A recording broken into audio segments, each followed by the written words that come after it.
Efraín González, el John Wick colombiano. Bueno, para muchos fue el Robin Hood, pero su apodo más popular fue el Siete Colores. Pero dejen de contarles por qué para mí es el John Wick y por qué este tipo de historias que se dan en nuestro país nos hacen pensar que la realidad muchas veces o casi siempre supera la ficción. Quédense con nosotros, quédense conmigo para conocer esta historia.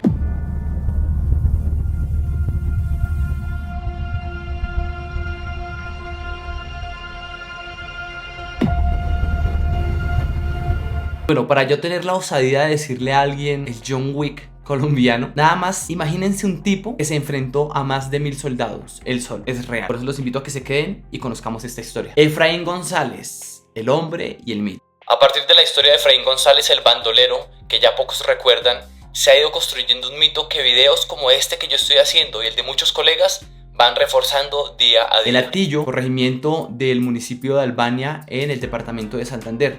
Dicen que fue su lugar de nacimiento. Otros, de hecho, la información oficial aparece en Wikipedia como nacido en Jesús María Santander. Digo esto de El Hatillo es porque personas cercanas a él realmente lo conocieron, dicen que nació allá. Pero bueno, cuando este tipo de personas existen, todo el mundo es cercano, todo el mundo lo conoció, todo el mundo tuvo algo que ver. Lo que sí es cierto es que nació un 30 de octubre del año de 1933, sea en El Hatillo o sea en Jesús María, finalmente sí es de Santander. Bandolero, brujo, bueno, tenía diferentes connotaciones, diferentes calificativos. Lo que sí era cierto es que también muchos lo nombraban un héroe. Era una persona muy inteligente, muy perspicaz. Y algo que se encuentra en las diferentes entrevistas y en las personas que hablan de él y en los diferentes relatos es que sí era una persona que ayudaba a otras personas. El mito de Robin Hood va mucho desde ahí, ¿no? Precisamente aquel héroe que le quitaba a los ricos para darle a los pobres. Pero claramente estas son opiniones de diferentes posiciones. Para unos era bueno, para otros era absolutamente malo. Se decía que él se convertía en gato, en armadillo, en árbol de yuca, que de pronto estaban en pleno combate y que de pronto se veía que escapaba un gato negro de algún lugar, o bueno, un gato, no sé si negro, pero es lo que nombran las diferentes leyendas, los diferentes mitos, pero que sí se le volaba hasta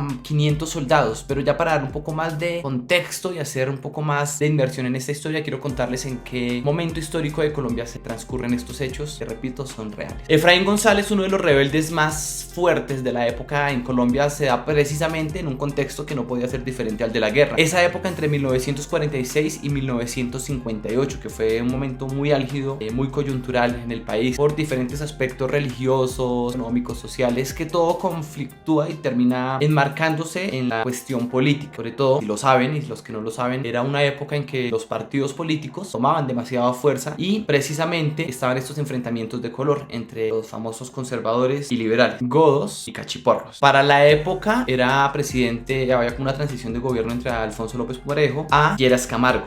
Fue transitorio. Después, para esta época precisamente, yo sé que todos lo recuerdan, fue cuando ocurrió el famosísimo Bogotazo, que fue a raíz de la Jorge Eliezer Gaitán, que realmente eran como las campañas, las elecciones políticas como más tensas de esos momentos. Estaba Mariano Ospina por un lado con Jorge Eliezer, bueno, elecciones que finalmente termina ganando Mariano Ospina Pérez del bando conservador. Y es que es importante darnos cuenta porque este tema de los bandos políticos era tan importante. El tener una camiseta roja, en el caso liberal, o azul, en el caso conservador, era motivo de exponerse tal vez a que a uno le quitaran la vida, tal cual barra equipo, barra brava, mejor dicho, literalmente a muerte, por el simple hecho de ser parte de alguno de estos partidos políticos. Sé que mucha gente ya sabe esta información, otros no, y espero que esto logre llegar a personas que no conocían un poquito de esto y que obviamente pues indaguen e investiguen un poco más, porque esto tiene mucho más fuerza. Se dice que nuestro queridísimo protagonista del día de hoy llegó a tener alrededor de 117 muertes, como las cifras oficiales, aunque otras personas dicen que pudo ascender a 205 personas que desvivió este señor Efraín González.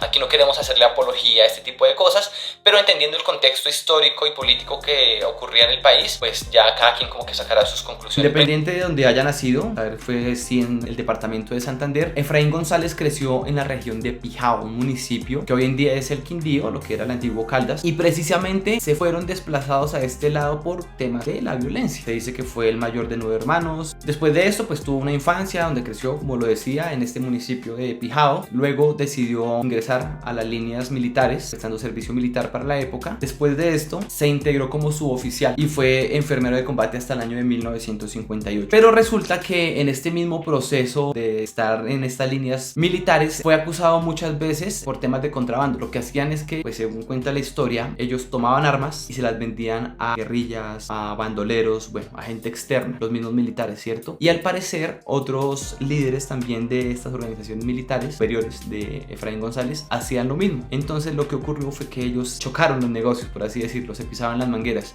Y uno de estos altos mandos acusó a Efraín de ser contrabandista, sabiendo que él también lo estaba haciendo, pero pues temas ahí como de poder. Por lo mismo, él fue como encerrado y bueno, tuvieron como ahí sus discusiones. Él en algún momento se fugó de este espacio militar y consigo se llevó muchísimas armas para emprender como una campaña por su lado. Y de allí se fue, no simplemente como me voy y ya, pero digamos que sí había como un rencorcito, como que algo lo cargaba ahí y se fue un poco como envenenado, ya que sus colegas pues hacían exactamente lo mismo. Al irse con estas armas y al tener como estos conocimientos militares y ser un hombre que desde muy joven presentaba estas actitudes y aptitudes de líder, de guerrero, de héroe, fue contratado por una señora que se hacía apodar la Cenicienta. Era una señora muy pudiente, una terrateniente muy poderosa, que lo contrató para enfrentar a Bernal, que era otro bandolero pero del bando liberal. En ese momento Efraín se hace a un grupo, según los datos más o menos, y se hacían llamar los Pájaros, que era pues un grupo de paramilitares conservadores. Estos pájaros estaban al mando de un señor también que es muy importante en esta historia, del que no vamos a profundizar. Su nombre de pila era Jair Giraldo. Todo esto en el departamento de Caldas. En esta época hubo bastantes muertos. Ellos se enfrentaron a muchas personas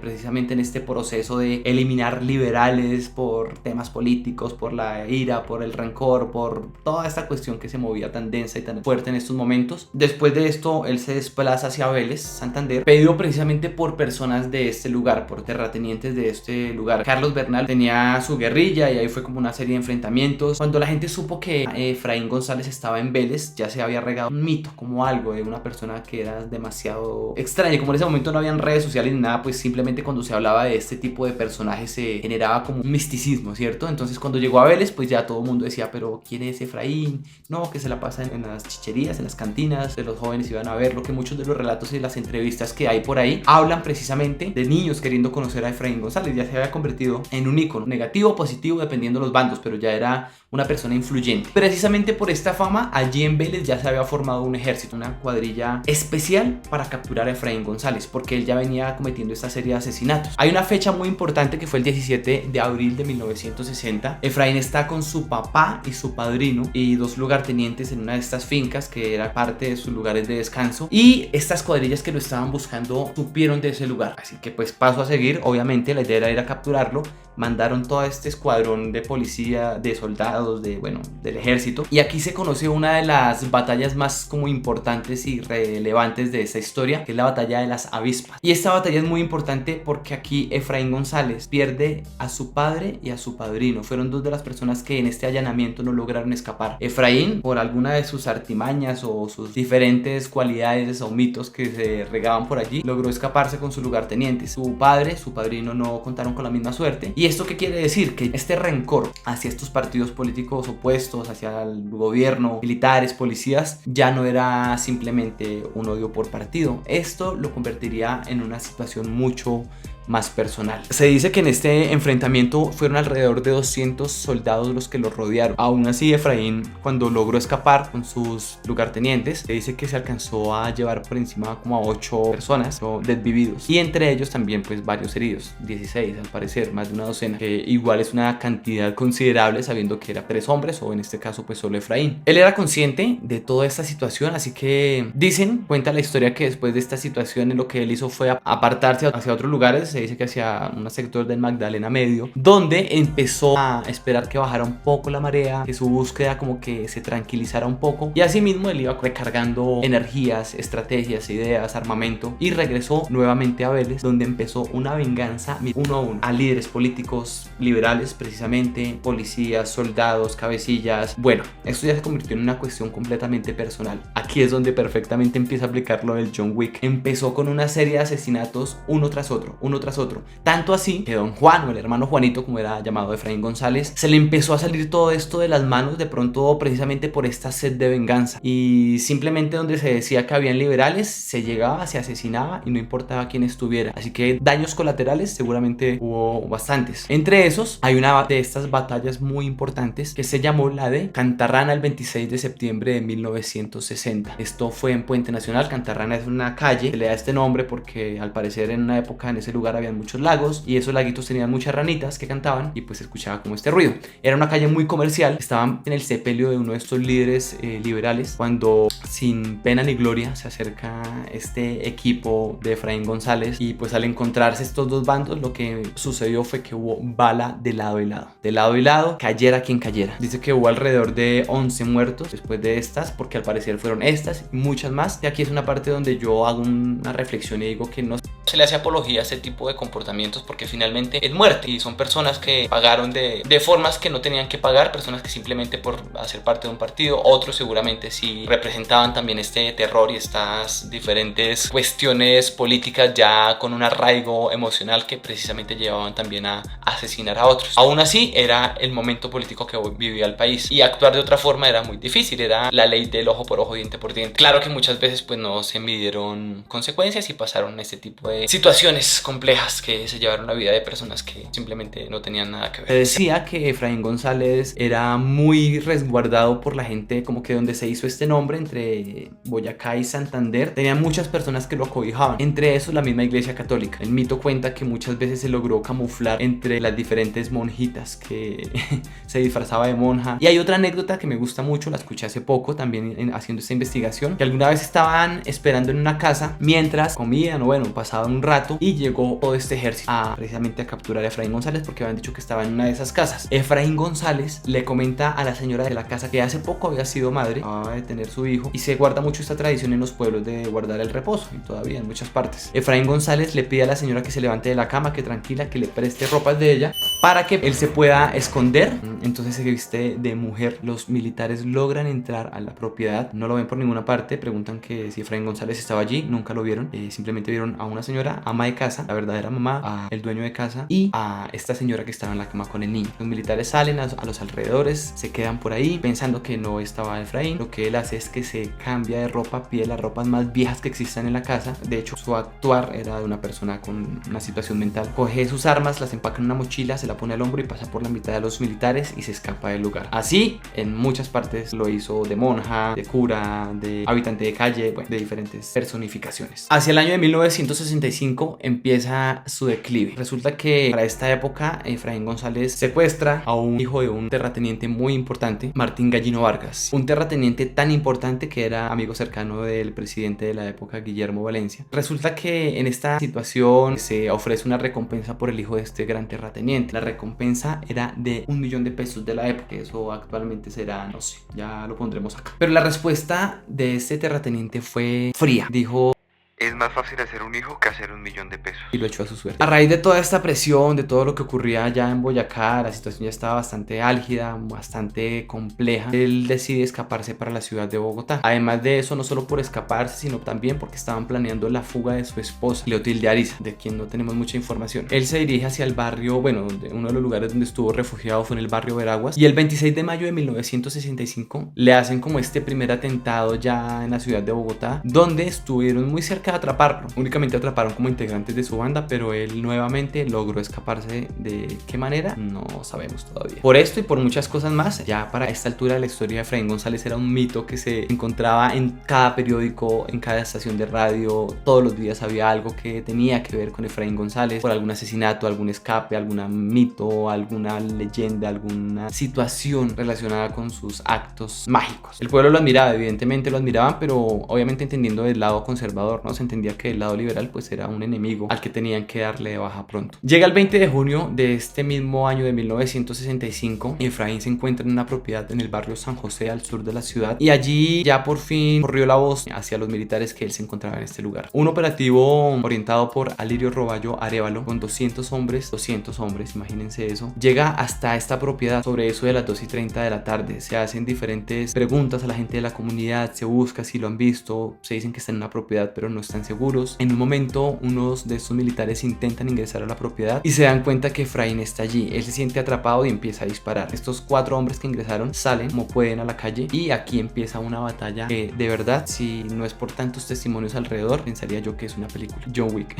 En este momento empieza un intercambio de bala lado y lado, más o menos sobre eso de las, no sé, pasadas un par de horas. Había una familia, la familia Muñoz, que eran los dueños de este hogar, quienes deciden entregarse, pero Efraín González seguía dentro de esta propiedad. Había algo muy curioso que comentaban los diferentes relatos, y es que se llevó un camión antiaéreo para precisamente dispararle a la propiedad, pero Efraín González, sabiendo que estaba solo en esta propiedad, no sabían cómo podía disparar desde diferentes lugares. No digo que de manera simultánea, pero sí es que era impresionante la manera en que disparos salían de un lado, después del otro, entonces no sabían a qué parte realmente ubicar, a acercarse, pensaban que eran muchos hombres y realmente era él solo. Para eso, ya de las 6 de la tarde, como lo decía anteriormente, toma el mando el coronel Harold Bedoya. Harold Bedoya llega con 1000 hombres, ya no eran 200, eran 1200 hombres, además de un carro tanque. O sea, era una cosa impresionante. Efraín, dicen que únicamente, ya después por investigación, contaba con su 38 largo y con una Maxim de 1000 cartuchos, y esa fue como se estuvo y se logró defender todo este tiempo. En un momento de intercambio de bala de un lado para otro, Efraín ve la posibilidad de escaparse como hacia un lote baldío que daba por un lado de la casa. Él intenta escapar, pero pues ya estaba tan rodeado, eran 1200 hombres, calculen la cantidad de personas, que Efraín González logra ser interceptado, lo ven, lo pillan, y en este momento Efraín González recibe diferentes disparos, entre esos uno letal, que fue el que le golpeó en la mandíbula y el que termina por quitarle la vida. Ya después de esto obviamente caen todos los militares, lo toman, se riega la ola por todo Bogotá de que Efraín González precisamente acaba de morir. Muchas personas de diferentes afinidades a sus actos llegan hasta este lugar y empiezan a hacer oraciones. Él era una persona muy devota de la Virgen de Chiquinquirá, entonces le hacen un altar en el lugar, oraciones, de todo un poco, porque pues finalmente era una figura muy representativa. Después de esto, Efraín González es tomado por el gobierno, su cuerpo, y es enviado a El Popayán, a un sector liberal. De manera oculta lo llevan a este lugar donde lo entierran lejos de la sociedad, por así decirlo, en un lugar alejado, que era de dominio liberal, pues como para tratar de opacar un poco su imagen y olvidar como la figura y evitar como toda esta cuestión que se podría formar alrededor de su cuerpo. Aún así, en esta situación de los 1200 soldados, él alcanzó a dar de baja 4 y a herir a 14. Fue una batalla intensa, 2 de la tarde, 2 y media de la tarde, 8 y 10 de la noche al parecer, que logró soportar él solo. Increíble, además de las muchas veces que supuestamente se escapó, que se convertía en árbol, en planta, en animal,